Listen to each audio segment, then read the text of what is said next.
Si vous êtes un professionnel, vous êtes en principe soumis à la TVA. Concrètement, ça signifie que vous devez facturer la TVA à vos clients lorsque vous réalisez une prestation ou que vous vendez un produit en France. Mais comment ça se passe en pratique? Attention, en tant que professionnel, vous collectez cette taxe, mais vous ne la conservez pas. Vous devez ensuite la reverser à l'État. Et donc, il existe 3 régimes de TVA différents. On a premièrement le régime de franchise en base de TVA, ensuite le régime réel normal de TVA ou le régime réel simplifié. Et c'est justement sur ce régime réel simplifié qu'aujourd'hui on fait cette vidéo.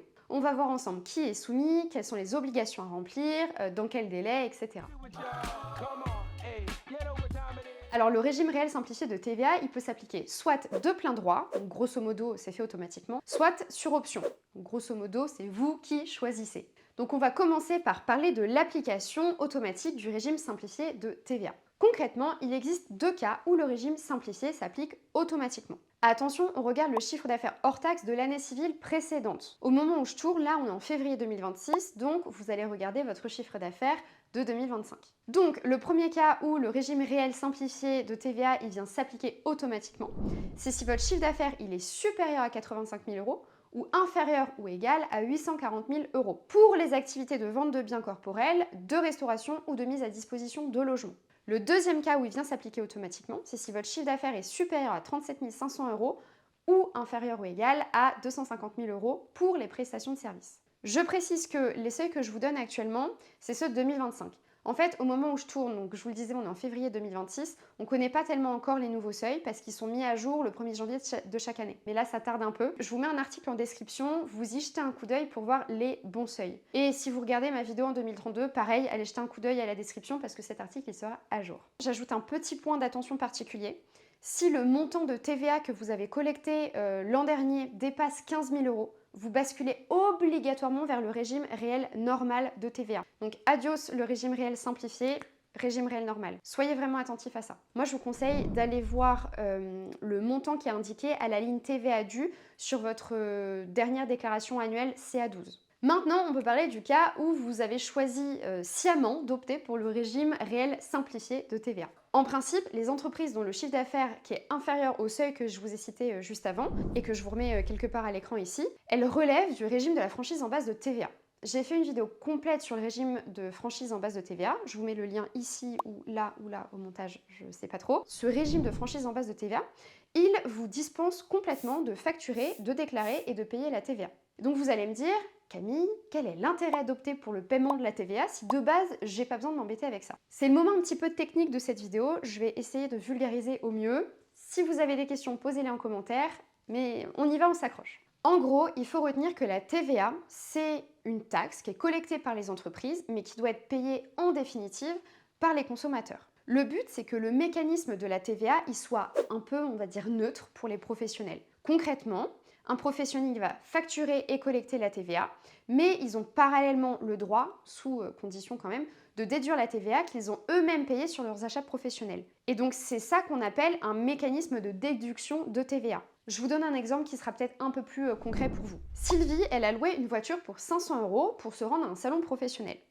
Sur ces 500 euros de location, il y avait 20% de TVA, donc 100 euros. Et bien Sylvie, elle peut récupérer ces 100 euros. Voilà pour l'exemple du mécanisme de déduction de TVA. Je pense que là, vous commencez à me voir venir. Le problème, en fait, quand certaines entreprises ont le régime de franchise en base de TVA, c'est que comme elles ne facturent pas la TVA à leurs clients, et bien par conséquent, elles n'ont pas le droit, elles, de le récupérer, de le déduire en parallèle sur les achats professionnels qu'elles ont faits.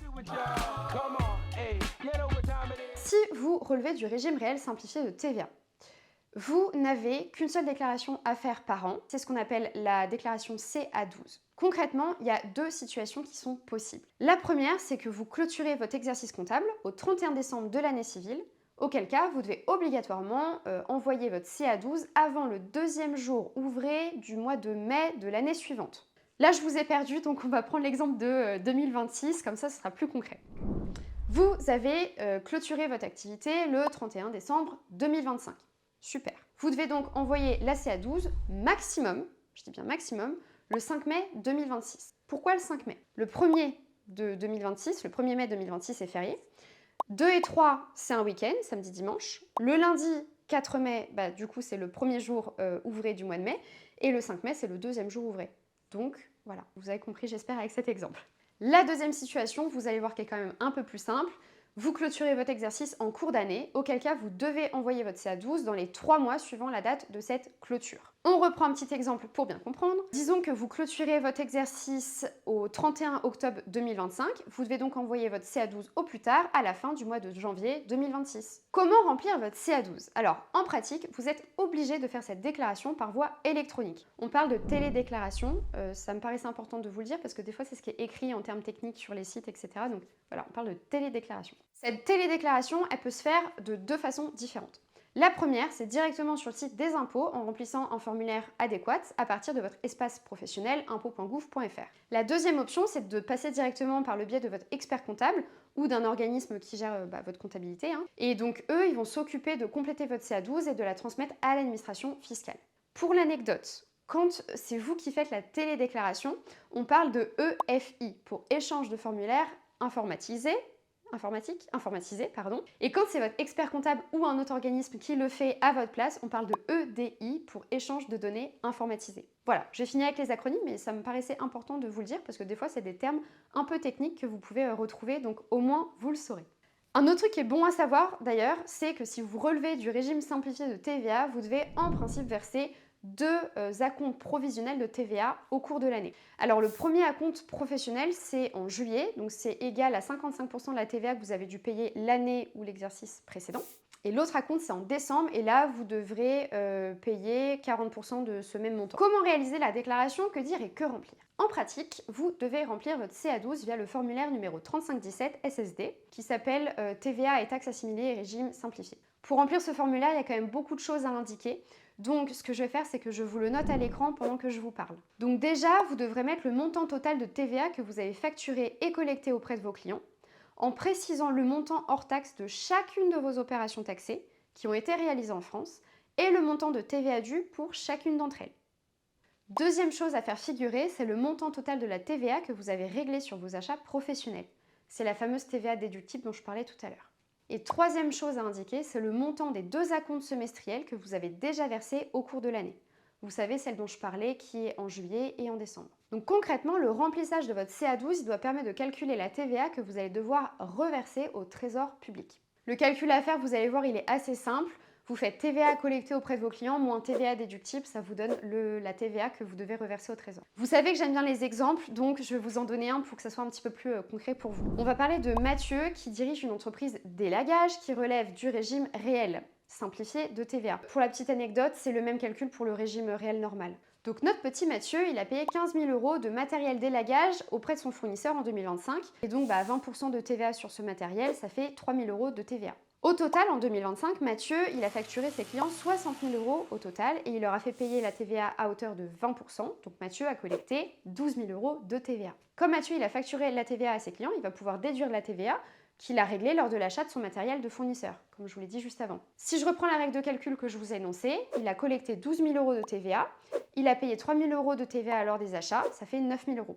Donc Mathieu, il a 9 000 € de TVA à reverser au trésor public. Et là, en pratique, il y a 2 situations. La première situation, vous avez payé plus de TVA déductible que vous n'en avez collecté, auquel cas vous détenez ce qu'on appelle un crédit de TVA sur l'État. Ce crédit de TVA, vous allez pouvoir soit l'utiliser pour l'année suivante, pour la déduire de la TVA que vous devez au trésor public, soit vous faire rembourser, et donc là on parle de remboursement de crédit de TVA. La deuxième situation, c'est que vous avez collecté plus de TVA que vous n'en avez payé sur vos achats professionnels. Auquel cas, vous devrez régler le solde à l'administration fiscale. Je vous glisse une petite info pendant que j'y suis. Sachez que ce solde de TVA que vous devez payer au trésor public, vous devez le payer au moment où vous faites votre déclaration CA12 dont je parlais plus tôt dans la vidéo. C'est important de le savoir. Dernier point de cette vidéo, et je vous promets que pour le coup, c'est vraiment le dernier point, essayez de faire très attention à ne pas franchir les seuils dits majorés. En fait, vous cesserez immédiatement de bénéficier du régime réel simplifié de TVA si votre chiffre d'affaires dépasse les seuils que je vais vous dire juste là. Je vous les affiche à l'écran. Si vous dépassez 925 000 € hors taxe pour la vente de biens corporels, de restauration ou de mise à disposition de logements, ou si vous dépassez 287 000 € pour les prestations de services, si votre chiffre d'affaires dépasse les seuils dits majorés, vous allez relever du régime réel normal de TVA. Donc par conséquent, vous devez impérativement télédéclarer une déclaration CA3 et plus CA12 dans le mois qui suit le dépassement. Donc c'est quand même hyper important de connaître ces seuils majorés. Ça y est, on a fait le tour du régime réel simplifié de TVA. Je vous donne quand même quelques points à retenir. Premier point, ce régime, il est accessible qu'aux entreprises dont le chiffre d'affaires n'excède pas certains seuils. Deuxième point, il allège vos obligations déclaratives puisque vous n'avez qu'une seule déclaration de TVA à faire par an. Et troisième et dernier point, il vous permet de déduire la TVA réglée sur vos achats professionnels, quand on parlait de TVA déductible. Voilà, je pense que là, on a vraiment fait le tour de la question. Il y a des choses sur lesquelles on est revenu plusieurs fois. Donc j'espère que c'était clair pour vous. Encore une fois, si vous avez des questions, je reste disponible en commentaire. Et donc moi, je vous dis à bientôt pour une prochaine vidéo.